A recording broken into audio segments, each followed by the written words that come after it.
Hello കൂട്ടുകാരെ, അങ്ങനെ വീണ്ടും ഒരു നോമ്പുകാലത്തിനും കൂടി ആരംഭം കുറിച്ചിരിക്കുകയാണ്.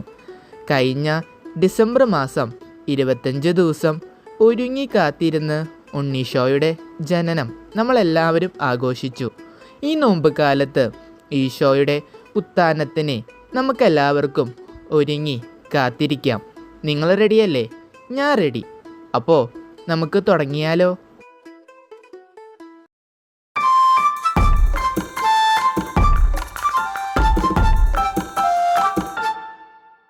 ഹലോ, ജോയേലാണ്. അങ്ങനെ ഈ വർഷത്തെ വിഭൂതി കഴിഞ്ഞു. ഈ നോമ്പുകാലം തുടങ്ങിയപ്പോൾ കുറച്ച് കാര്യങ്ങൾ ഓർമ്മ വന്നു. കഴിഞ്ഞു പോയ വർഷങ്ങളിലെ നോമ്പുകാലത്തെ ചില ഓർമ്മകൾ.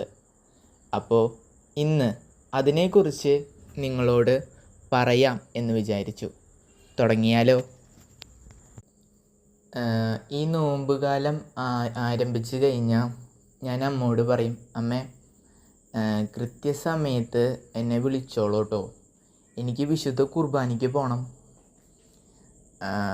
അപ്പോൾ 50 ദിവസം മുടങ്ങാതെ പോവുകയാണെങ്കിൽ നമുക്കൊരു സമ്മാനം കിട്ടും. അപ്പോൾ അതിന് വേണ്ടിയിട്ടായിരുന്നു ഞാൻ ആദ്യമൊക്കെ പോകുന്നുണ്ടായിരുന്നത്. അപ്പോൾ അമ്മ കൃത്യസമയത്ത് വിളിക്കും. അപ്പോൾ അമ്മോട് പറയാം, അമ്മ ഒരു 5 മിനിറ്റും കൂടി, കുർബാനയ്ക്ക് ഇപ്പോൾ കുറച്ചുകൂടി സമയമുണ്ടല്ലോ, ഞാൻ പൊക്കോളാം എന്നൊക്കെ പറയും. അങ്ങനെ കുർബാന തുടങ്ങി ബൈബിൾ വായന ആകുമ്പോഴേക്കും ഓടിയെത്തും. അങ്ങനെ കുർബാനയൊക്കെ കഴിഞ്ഞ് വചനം അത് സിസ്റ്റിന് പറഞ്ഞ് കേൾപ്പിച്ച് ഒപ്പൊക്കെ വാങ്ങും. കാരണം 50 ദിവസം വചനം പറഞ്ഞ് കേൾപ്പിച്ച് ഒപ്പ് വാങ്ങുമ്പോഴാണ് നമുക്ക് സമ്മാനം കിട്ടുക. അപ്പോൾ ഒരു ബുക്കൊക്കെ ആദ്യം വാങ്ങും കേട്ടോ. ഒരു 200 പേജിൻ്റെ ബുക്കൊക്കെ ആദ്യം വാങ്ങും. എന്നിട്ടാണ് 50 ദിവസത്തേക്ക് വേണ്ടിയിട്ട് വചനം എഴുതുക. അപ്പോൾ ആദ്യം വിചാരിക്കും 2-3 വർഷം ഉപയോഗിക്കാമല്ലോ, 50 നോമ്പ് പിന്നെയും വരുമല്ലോ അടുത്ത വർഷങ്ങളിൽ. പക്ഷേ ആ ബുക്ക് 50 ദിവസത്തെ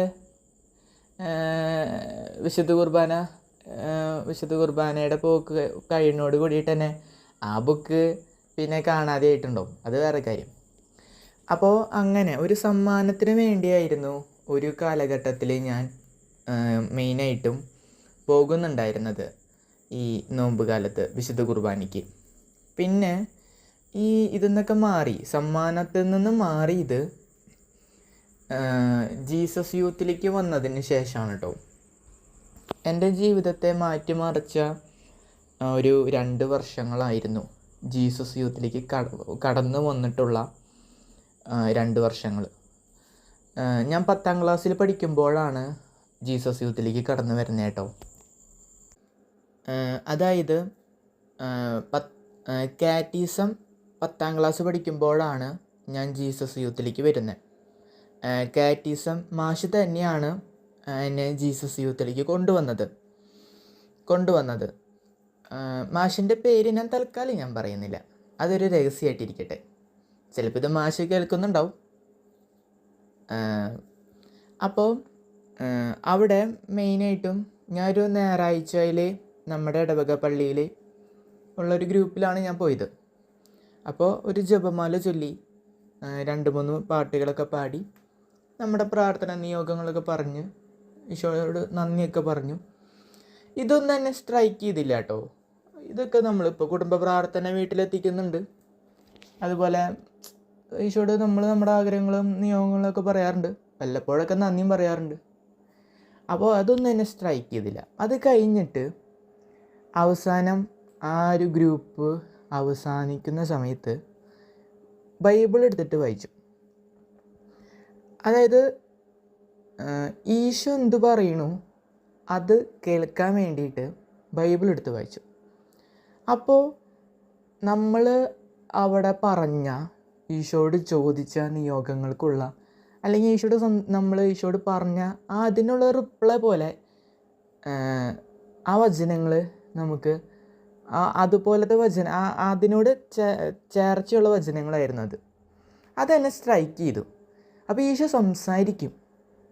അപ്പോൾ ഇന്നും ജീവിക്കുന്നുണ്ടെന്ന് പറയുന്നത് കള്ളത്തരല്ല. അപ്പോൾ നമ്മളോട് സംസാരിക്കുന്നുണ്ട് വചനത്തിലൂടെ. പിന്നെ ഞാനത് പ്രാക്ടീസ് ചെയ്യാൻ തുടങ്ങി. ഞാനും ഈശോയോട് ഈശോയെ ആദ്യമൊന്നും ഒരു ബന്ധമില്ലാത്ത വചനങ്ങളെ കിട്ടുന്നുണ്ടായിരുന്നത്. പിന്നെ മനസ്സിലായി ഈശോയുടെ കൂടെ ആയിരുന്നാലാണ് ഈശോ പറയുന്നതിടയ്ക്ക് കേൾക്കുള്ളൂ. അതിനെ നമ്മെ സഹായിക്കുന്നതാണ് കുമ്പസാരം. അപ്പോൾ ഞാൻ ഒരു അടുത്തടുത്ത് കുമ്പസാരിക്കാൻ തുടങ്ങി. വിശുദ്ധ കുർബാനയ്ക്ക് പോയി തുടങ്ങി. അതായത് പാപമാണെന്ന് നമുക്ക് അറിയുന്ന കാര്യങ്ങളൊക്കെ മാറ്റി വയ്ക്കാൻ തുടങ്ങി. അപ്പോൾ ഈശോയുടെ അടുക്കാൻ തുടങ്ങി. അപ്പോൾ അതിനെന്നെ ഏറ്റവും കൂടുതൽ സഹായിച്ചത് ഈ നോമ്പ് കാലമാട്ടോ. മെയിനായിട്ടും ഈശോയിലേക്ക് അടുക്കാനാണ് ഈ നോമ്പ് കാലം ദൈവം നമുക്ക് തന്നേക്കണേ. അതെന്തിനാ ഈശോയുടെ അടുക്കണേ നമ്മൾ? ഈശോ പറയുന്നത് കേൾക്കാൻ. എനിക്ക് ആ തിരുവചനത്തിൻ്റെ കോട്ടിങ്ങൊന്നും എനിക്ക് അറിഞ്ഞുകൂടാ.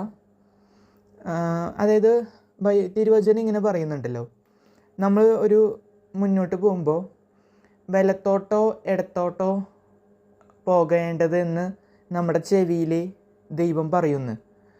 അത് നമുക്ക് അനുഭവിക്കാൻ പറ്റുന്നുണ്ട്. പിന്നെ അപ്പോൾ എന്താണെന്ന് വെച്ച് കഴിഞ്ഞാൽ നമ്മൾ കുഴിയിൽ ചാടുന്നില്ല. നമുക്ക് നമ്മുടെ ലൈഫ് നമ്മൾ വിചാരിച്ചതിനേക്കാൾ ഉയരത്തിലേക്ക് പോകാൻ തുടങ്ങി. പ്രശ്നങ്ങളൊക്കെ എപ്പോഴും ഉണ്ട് കേട്ടോ, പ്രശ്നങ്ങളൊന്നും മാറി പോകുന്നില്ല. പക്ഷെ ഒരു സമാധാനം, സന്തോഷവും കാര്യങ്ങളൊക്കെ അങ്ങനെ ഈശോയെ അനുഭവിക്കാൻ തുടങ്ങി. അപ്പോൾ അതിനാണ് മെയിനായിട്ടും ഈ നോമ്പ് കാലം ഈശോ നമുക്ക് തന്നേക്കണേ. ഒരു 40-50 വർഷം ഈശോയുടെ കൂടെ ജീവിച്ചിട്ട് ഈശോയെ അനുഭവിക്കാൻ പറ്റിയില്ലെങ്കിൽ അതൊരു വലിയൊരു നഷ്ടമാണ് കേട്ടോ. നമ്മുടെയൊക്കെ ജീവിതത്തിലെ സമയത്തിന് വലിയൊരു വാല്യൂ ഉണ്ട്. അപ്പോൾ ആ സമയം കൊടുത്തിട്ടാണ് നമ്മൾ വിശുദ്ധ കുർബാനയ്ക്ക് പോവും, കുടുംബ പ്രാർത്ഥന എത്തിക്കും, അതുപോലെ ഈശോ പറയുന്ന കാര്യങ്ങളൊക്കെ നമ്മൾ ചെയ്യും. അപ്പോൾ അത് നമുക്ക് ഈശോയിലുള്ള വിശ്വാസം കൊണ്ടാണ് കേട്ടോ. അപ്പോൾ ഈശോയുടെ ഇടയ്ക്ക് അനുഭവിക്കാൻ പറ്റിയില്ലെങ്കിൽ അത് വലിയൊരു നഷ്ടമല്ലേ സത്യത്തിൽ. അപ്പോൾ ഈ നോമ്പ് കാലത്ത് നമുക്ക് ഈശോയെ ഒന്ന് അനുഭവിക്കാൻ, ഈശോ പറയുന്നതൊന്ന് കേൾക്കാൻ, ഈശോയെ ഒന്ന് മനസ്സിലാക്കാൻ നമുക്ക് പരിശ്രമിക്കാം കേട്ടോ.